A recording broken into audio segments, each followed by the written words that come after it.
America अब सिर्फ visa और ग्रीन कार्ड की लड़ाई नहीं रहा, अब डर और डिपोटेशन की कहानियां भी रोज सुनने को मिल रही हैं। लाखों लोग बेटर लाइफ एंड फ्यूचर के सपने को लेकर अमेरिका जाते हैं, लेकिन कुछ के लिए वो सपना पूरी तरीके से अधूरा रह जाता है। नमस्कार, मैं हूं आपके साथ प्रेरणा कौशिक और आप देख रहे हैं एनबीटी इंटरनेशनल। लॉस एंजलिस की रेजिना भी ऐसी ही एक अनडॉक्यूमेंटेड इमिग्रेंट है, जिन्हें आखिरकार अमेरिका छोड़कर अपने देश मैक्सिको लौटना पड़ा।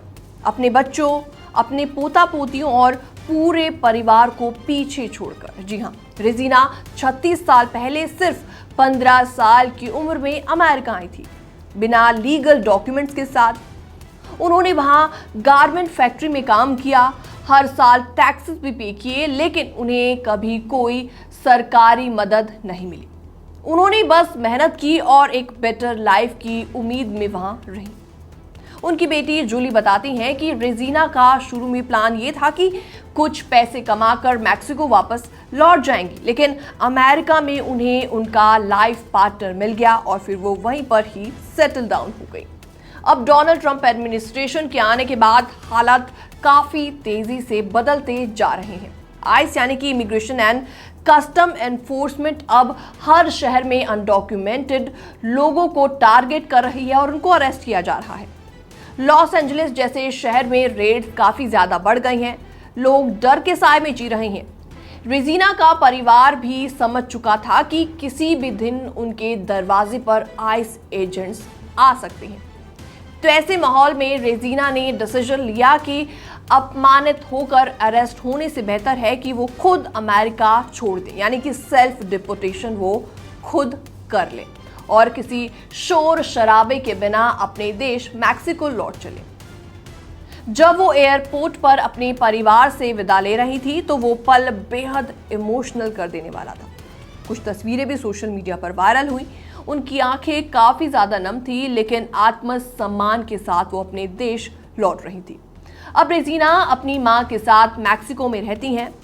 वहां सब कुछ नया और थोड़ा अनजान लगता है, लेकिन कम से कम आइस का डर उनको नहीं है। अपने परिवार की उनको बहुत याद आती है। तो ऐसे में उनकी बेटी जूली ने बताया कि अब वो अपनी माँ से फोन पर बात करती हैं। कभी कभी तो ऐसा लगता है कि जैसे माँ अभी भी उनके साथ मौजूद है, लेकिन जब फैमिली एक साथ होती है और माँ नहीं होती तो उनकी कमी जरूर खलती है।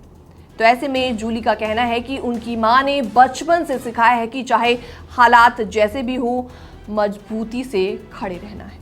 तो ऐसे में सीबीएस न्यूज को मिले एक इंटरनल डेटा के मुताबिक डोनाल्ड ट्रंप एडमिनिस्ट्रेशन के वापस सत्ता में आने के बाद सिर्फ जून तक आइस ने 1 लाख से ज्यादा लोगों को अरेस्ट कर लिया है। अनडॉक्यूमेंटेड माइग्रेंट्स को सेल्फ डिपोटेशन का ऑफर दिया जा रहा है, जिसमें फ्री प्लेन टिकट्स एंड $1000 का बोनस दिया जा रहा है। लेकिन रेजिना ने इस सरकारी स्कीम से रजिस्ट्रेशन नहीं करवाया। उनका साफ साफ कहना था कि डोनाल्ड ट्रंप एडमिनिस्ट्रेशन के डिपोटेशन प्रोग्राम को प्रमोट वो नहीं करना चाहती।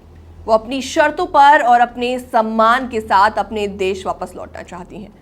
तो अब सवाल ये उठता है कि क्या आज अमेरिका उन लाखों इमिग्रेंट्स के लिए अब भी सपने की जमीन है या फिर नहीं, या फिर ये एक ऐसा देश बनता जा रहा है जो कि केवल डिपोटेशन और बिछड़ने की कहानियों से जुड़ा हुआ है। फिलहाल इस रिपोर्ट में इतना ही। बाकी तमाम अपडेट्स के लिए बनी रहिए एनबीटी इंटरनेशनल के साथ।